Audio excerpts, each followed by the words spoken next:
1. Hit it. 2. Hit it. 3. Hey guys, what's going on? So today we're going to do a workout that's very specific to a powerlifting goal. So the guys are going to do 70% for 4 sets of 4. And the weight stays at 70% for 4 sets of 4. So they're going to progress to that.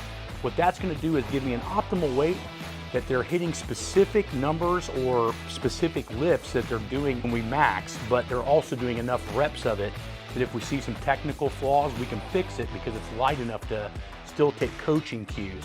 This is huge and super important, so let's watch how they warm up.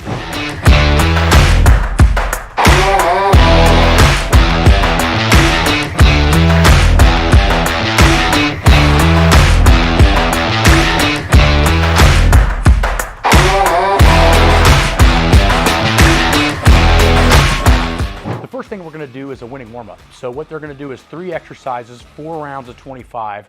1 is a primer, so it's going to be the belt squat machine that's in a traction environment. Start getting more specific into, say, a peaking cycle. You're going to want to use the belt squat still for your volume, but what you're going to want to do is do it no-handed because you don't get to use your hands on a squat. It also makes the machine more 1-to-1 ratio, making it more difficult.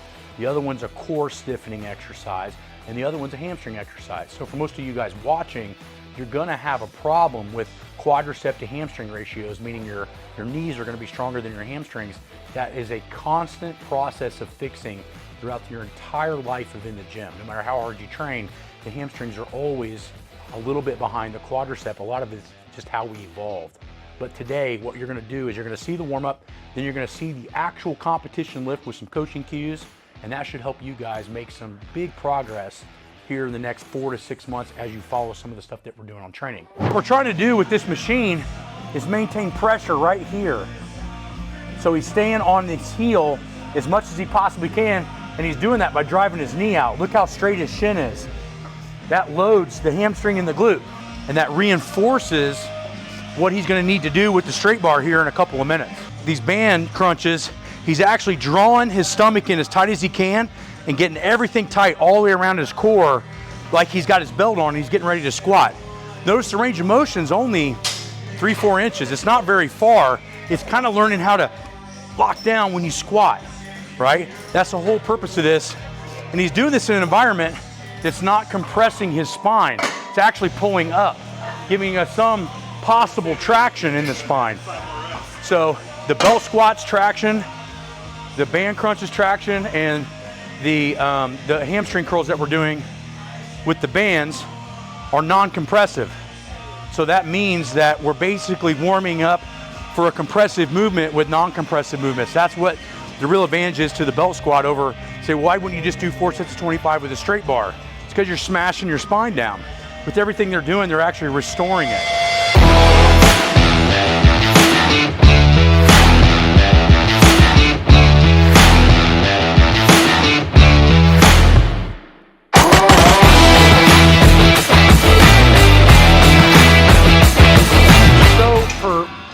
Even when your warm-up sets are happening, so we're not even at work weight yet, we're looking at technique and dialing it and perfecting it, so when we get up to the actual work sets, the form is near perfect.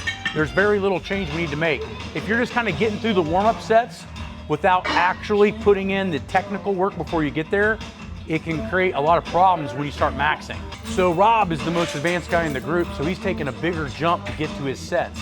That's indicative of being an advanced guy. So when I was competing, my first set would be 225, and then my next set would be 500 to warm up. So I wouldn't be go 1 plate, 2 plate, 3 plate. So he's went from 1 plate to 275, and he's gonna use 400 for his work sets today. Notice the other guys are gonna take smaller jumps. 3, 4, good shit. Good. Notice these adjuster chains. So we've actually set those up as self-spotters. This would save a lot of people from getting injured from dropping the bar to the floor. They're only gonna be able to go down that far, which is about this far where they're not gonna touch from the squats. So if you're in a squat rack or you're in a monolift, the best way to set up your spotters if you don't have training partners, 1/4-inch chain. Get it. Come on, more aggressive. Get it. Come on. Get it. You're not pushing out hard enough. Get it. Your timing on every rep is different. The first one, you're slowing it down, then you're speeding it up. Smooth the entire time. Every rep looks the same. Still wrong. You need to step forward more. First of all, for some reason, what's the rack height at? 17. Go to 16 and a half. Now I'm gonna set you up correctly. Right.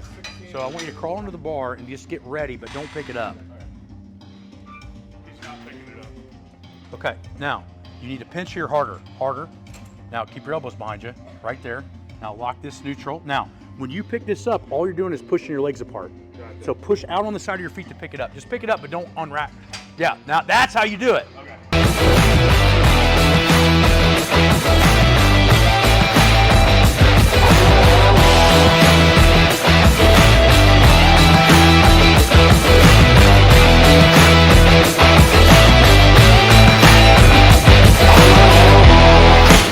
Keep in mind, if you want to follow these exact workouts, go on to Patreon at the top tier and we post everything that we're doing at the gym with all of the clients, as well as also tips on each exercise and some small, minute details that mean a lot once you max.